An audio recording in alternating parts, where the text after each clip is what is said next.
Voilà, bonjour tout le monde. Suite et fin des corrections de ces exercices de la partie 3.1. Premier exercice, nous avons ici du KClO3 qui est simplement chauffé. Le KClO3, lorsqu'il est chauffé, se dégrade en KCl et en gaz oxygène. La question est la suivante. Combien de grammes de KCl et d'oxygène seront obtenus après dégradation de 450 grammes de KClO3? Alors, 1, je vous rappelle, vous devez donc trouver les coefficients stoichiométriques. Alors ici, vous avez donc 2 oxygènes et ici 3 oxygènes, donc il faut partir du principe que vous avez 6 oxygènes avant et 6 oxygènes après. Donc j'ai décidé ici d'avoir 3 O2.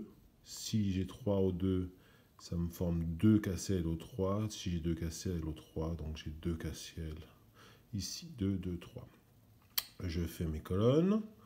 J'indique ici la donnée de l'exercice. Masse 450 grammes.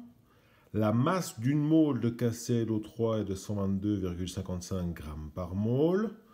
Et donc, le nombre de moles de KClO3 que j'ai dans 450 grammes, effectivement, hein, on s'attend à un facteur de 3, 3 et quelques, on a 3,67 moles.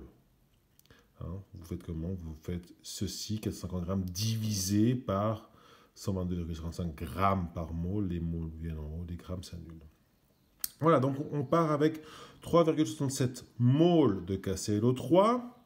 2 KClO3 vont fournir 2 KCl et 3 O2. Donc naturellement, 3,67 moles de KClO3 vont fournir 3,67 moles de KCl après réaction. Ou, si vous voulez passer de ce nombre de moles-là à ce nombre de moles-là, vous multipliez par le facteur 2 sur 2. Voilà, donc on obtient donc 3,67 moles de KCl. La masse d'une mole de KCl est de 74,55 grammes par mole. Donc nous obtenons 273,6 grammes de KCl.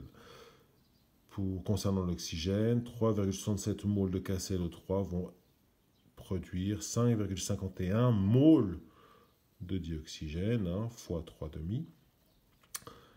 La masse molaire de l'oxygène gazeux est de 32 grammes par mole, donc 176,25 grammes d'oxygène gazeux. Nous vérifions.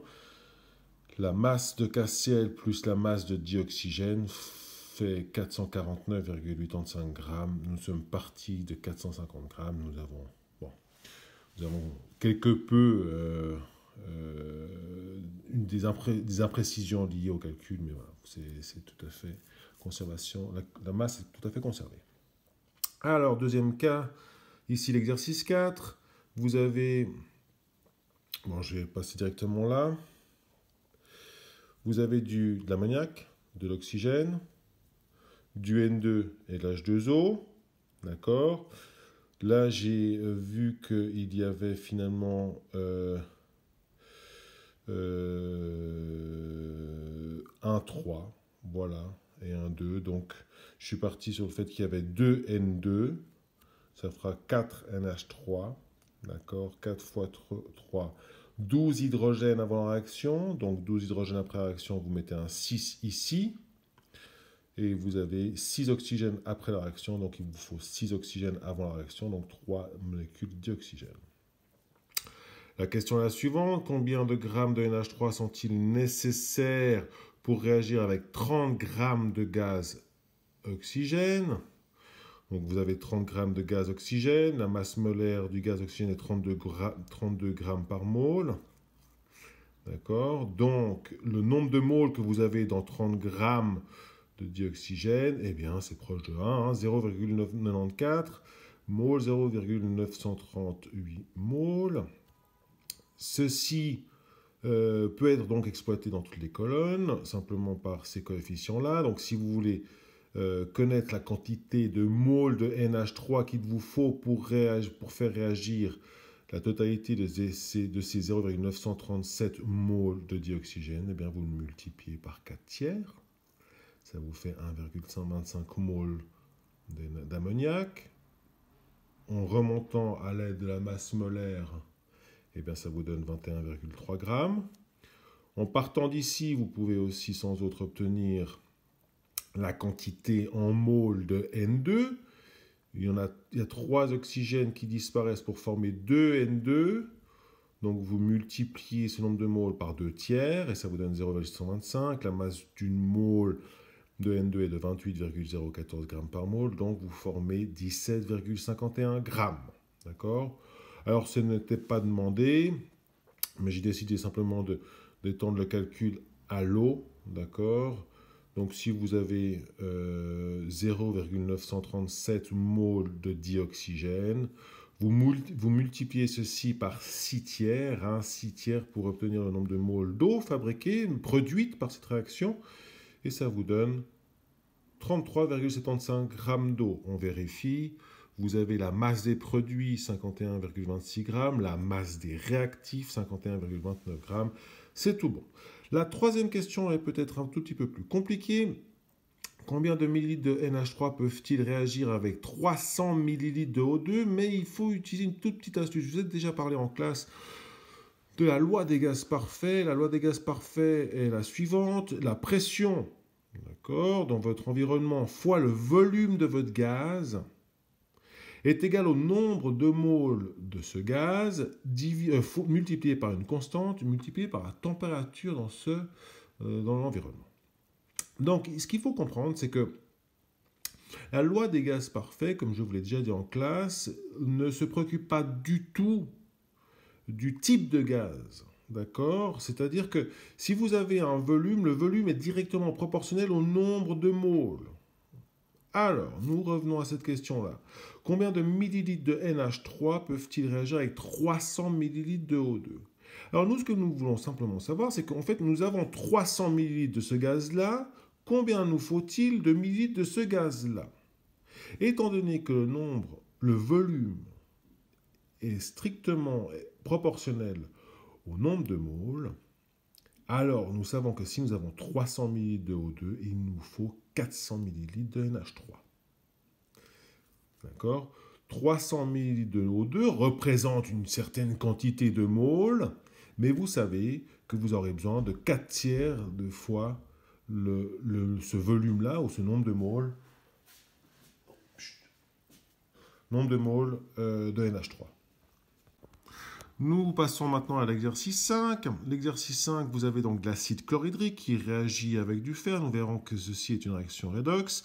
Quoi qu'il en soit, le fer et l'acide chlorhydrique forment un chlorure de fer, le FeCl3, et du gaz hydrogène, le H2.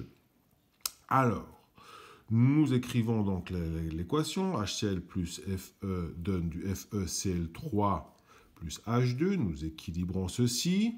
D'accord? Alors, j'ai décidé ici, étant donné qu'il y avait 3 chlores, et puis un H et ici 2 H, de partir du principe qu'il y avait 6 chlores. Donc, j'ai mis 2 ici, 2 FeCl3.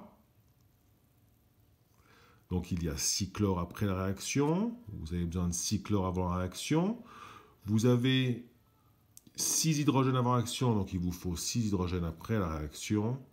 Et de fer, ça vous donne de fer. Voilà. Alors, équilibrer, combien de grammes de fer sont-ils nécessaires pour réagir avec 200 ml de HCl? Attention, j'ai fait une correction ici. La densité ici n'avait pas vraiment de sens sans une concentration. Donc, j'ai simplement modifié l'exercice. J'ai considéré ici une solution de HCl 0,1 mol par litre.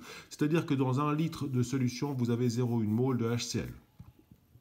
C'est donc une concentration, 0,1 mol par litre.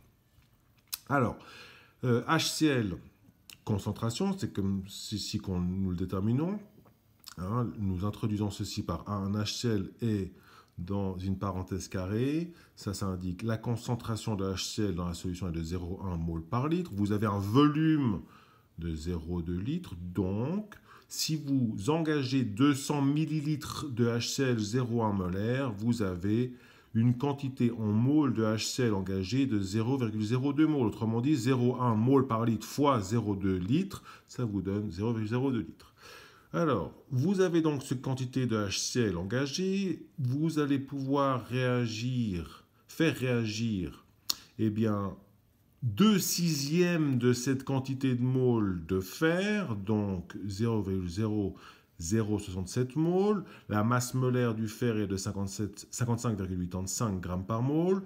Donc vous obtenez la quantité de grammes de fer qu'il vous faut pour faire réagir intégralement ce HCl. Combien de grammes de H2 obtient-on à la fin de la réaction? Eh bien, dans ces circonstances, vous avez 0,02 mol de HCl. Ceci va produire donc 3/6 de mol,